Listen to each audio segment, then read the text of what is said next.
श्री गणेशाय नमः। श्री जानकी वल्लभो विजयते। श्री रामचरितमानस उत्तरकांड। काकभुशुंडी जी बताते हैं कि किस तरह से उन्होंने कई शरीर धारण किए। आगे काकभुशुंडी जी कहते हैं कि मैंने अंतिम शरीर ब्राह्मण का पाया, जिसे पुराण और वेद देवताओं को भी दुर्लभ बताते हैं। वहां ब्राह्मण शरीर में भी मैं बालकों में खेलता और श्री रघुनाथ जी की सब लीलाएं किया करता।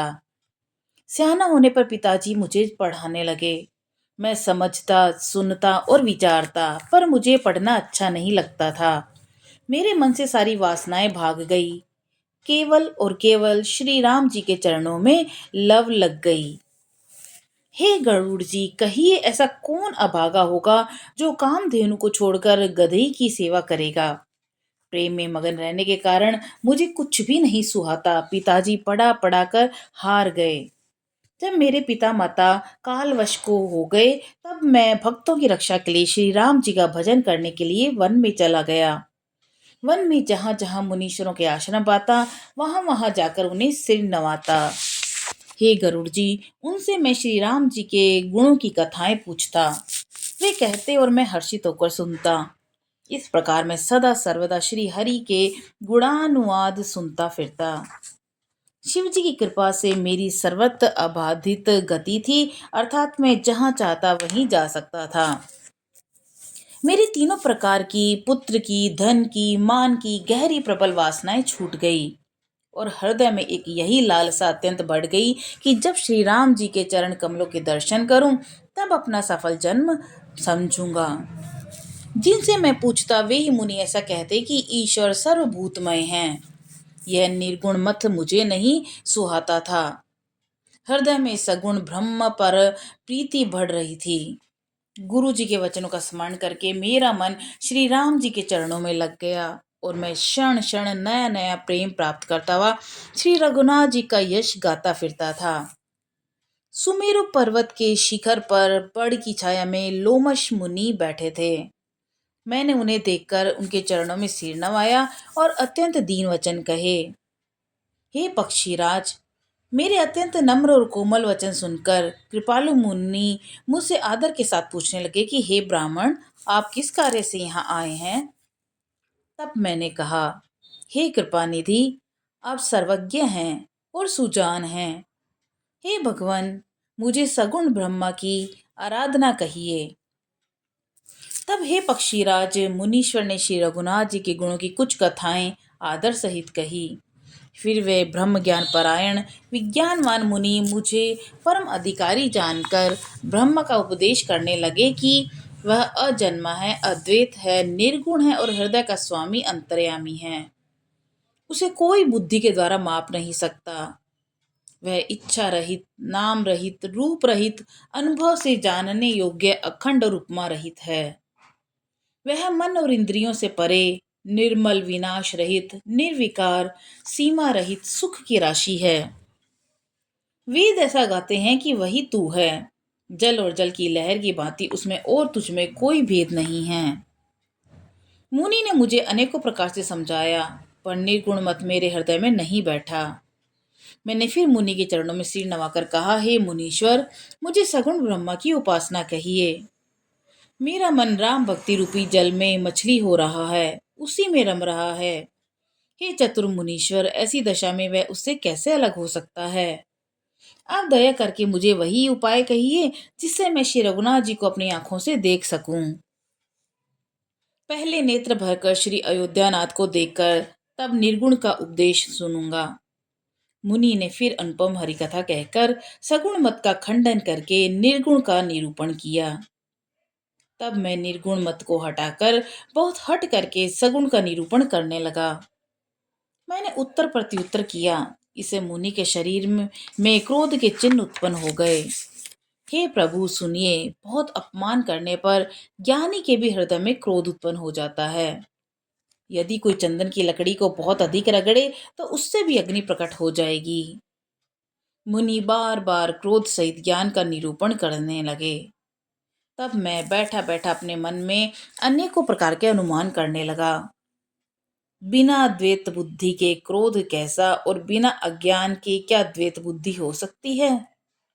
माया के वश रहने वाला परिच्छिन्न जड़ जीव क्या ईश्वर के समान हो सकता है? सबका हित चाहने से भी क्या कभी दुख हो सकता है? जिसके पास पारसमणि है, उसके पास क्या दरिद्रता रह सकती है? दूसरों से द्रोह करने वाले क्या निर्भय हो सकते हैं? और कामी क्या कलंक रहित बेदाग रह सकते हैं? ब्राह्मण का बुरा करने से क्या वंश रह सकता है? स्वरूप की पहचान होने पर क्या आसक्ति पूर्वक कर्म हो सकते हैं? और दुष्टों के संग से क्या किसी की सुबुद्धि उत्पन्न हुई है? पर स्त्रीगामी क्या उत्तम गति को पा सकता है? परमात्मा को जानने वाले कहीं जन्म मरण के चक्कर में पड़ सकते हैं, और भगवान की निंदा करने वाले कभी सुखी हो भी सकते हैं। नीति बिना जाने क्या राज्य रह सकता है? और श्री हरि के चरित्र के वर्णन करने पर क्या पाप रह सकते हैं? बिना पुण्य के क्या पवित्र यश हो सकता है? और बिना पाप के भी क्या अपयश पा सकता है?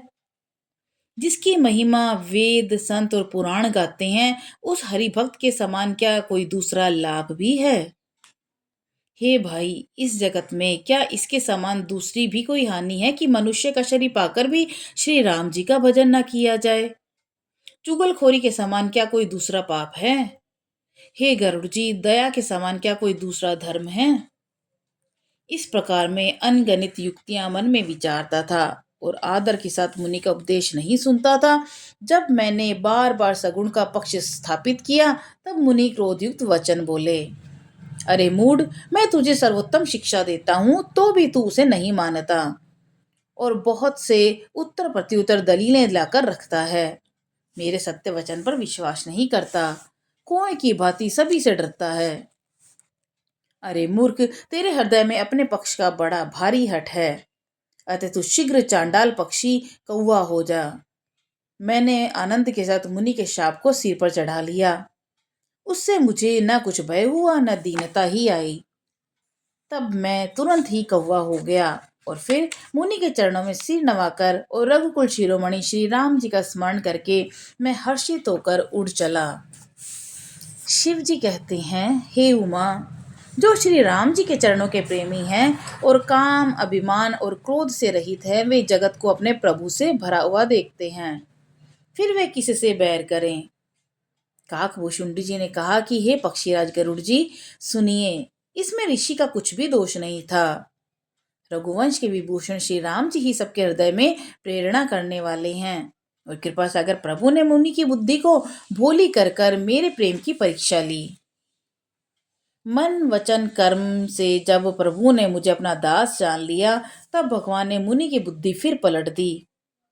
ऋषि ने मेरा महान पुरुषों का स्वभाव, धैर्य, अक्रोध, विनय आदि और श्री राम जी के चरणों में विशेष विश्वास देखा।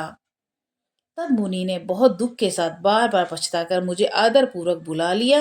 उन्होंने अनेकों प्रकार से मेरा संतोष किया, और तब हर्षित होकर मुझे राम मंत्र दिया। कृपा निधान मुनि ने मुझे बालक रूप श्री राम जी का ध्यान बतलाया। सुंदर सुख देने वाले यह ध्यान मुझे बहुत ही अच्छा लगा। वह ध्यान मैं आपको पहले ही सुना चुका हूँ। मुनि ने कुछ समय तक मुझको वहां अपने पास रखा, और तब उन्होंने श्री रामचरितमानस वर्णन किया, और आदर पूर्वक मुझे कथा सुनाकर फिर मुनि मुझसे सुंदर वाणी बोले। हे तात, यह सुंदर और गुप्त रामचरितमानस मैंने शिव जी की कृपा से पाया था। तुम्हें श्री राम जी का निज भक्त जाना, इसी से मैंने तुमसे सब चरित्र विस्तार से कहा। हे तात, जिनके हृदय में श्री राम जी की भक्ति नहीं, उनके सामने से कभी मत कहना। मुनि ने मुझे बहुत प्रकार से समझाया। तब मैंने प्रेम के साथ मुनि के चरणों में सिर नवाया। मुनीश्वर ने अपने कर कमलों से मेरा सिर स्पर्श करके हर्षित होकर आशीर्वाद दिया, और अब मेरी कृपा से तेरे हृदय में सदा प्रगाढ़ राम भक्ति ही बसेगी। तुम सदा श्री राम जी को प्रिय होगे, और कल्याण रूप गुणों के धाम, मान रहित इच्छानुसार रूप धारण करने में समर्थ, इच्छा मृत्यु, जिसकी शरीर छोड़ने की इच्छा करने पर ही मृत्यु हो, बिना इच्छा के मृत्यु ना हो, और ज्ञान और वैराग्य के भंडार हो। इतना ही नहीं, श्री भगवान को स्मरण करते हुए तुम जिस आश्रम में निवास करोगे वहां 4 कोस तक माया मोह नहीं व्यापेगी। काल, कर्म, गुण, दोष, स्वभाव से उत्पन्न कुछ भी दुख तुमको नहीं कभी व्यापेगा। अनेकों प्रकार के सुंदर श्री राम जी के रहस्य जो इतिहास और पुराणों में गुप्त और प्रकट हैं, तुम उन सब को भी बिना ही परिश्रम के जान जाओगे। श्री राम जी के चरणों में तुम्हारा नित्य नया प्रेम हो। अपने मन में जो तुमने जो भी इच्छा करोगे, श्री हरि की कृपा से उसकी पूर्ति कुछ भी दुर्लभ नहीं होगी। हे धीर बुद्धि गरुड़ जी, सुनिए। मुनि का आशीर्वाद सुनकर आकाश में गंभीर ब्रह्मवाणी हुई कि हे ज्ञानी मुनि, तुम्हारा वचन ऐसा ही हो। यह कर्म मन वचन से मेरा भक्त है। आकाशवाणी सुनकर मुझे बड़ा ही हर्ष हुआ। मैं प्रेम में मग्न हो गया और मेरा सब संदेह जाता रहा। उसके बाद मुनि की विनती करके आज्ञा पाकर और उनके चरण कमलों में बार बार सिर नवाकर मैं हर्षित सहित इस आश्रम में आया। प्रभु श्री राम जी की कृपा से मैंने दुर्लभ वर पा लिया। हे पक्षीराज, मुझे यहाँ निवास करते 27 कल्प बीत गए। मैं यहाँ सदा श्री रघुनाथ जी के गुणों का गान किया करता हूँ और चतुर पक्षी उसे आदर पूर्वक सुनते हैं।